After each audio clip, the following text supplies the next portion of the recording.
আসসালামু আলাইকুম। আপনারা অনেকেই আছেন যে সাবস্ক্রিপশন ফি দেওয়া লাগে। $10 সাবস্ক্রিপশন ফি দিলে সেক্ষেত্রে বাইন্যান্স থেকে $1 চার্জ কাটে আর কি। তাহলে এই $1 চার্জটা যাতে না কাটে আর কি, তা সেক্ষেত্রে উপায়টা কি? উপায়টা হচ্ছে আপনার বাইন্যান্সে যদি ডলার থাকে, সেই বাইন্যান্সের ডলার থেকে আপনি ক্রেডিট লিভগোল্ডের ক্রেডিটে আপনি পরিণত করতে পারবেন। সেই সুবাদে আমি একটা ভিডিও করতেছি, সেই ভিডিওটা একটু ভালো করে মনোযোগ সহকারে সবাই দেখবেন।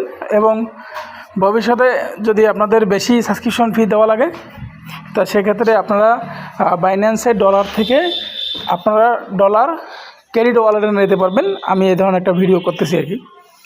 তা আমি প্রথমে যাচ্ছি যে আমার আইডিতে লগ ইন করতেছি। আইডিতে লগ ইন করে আমি প্রথমে গেলাম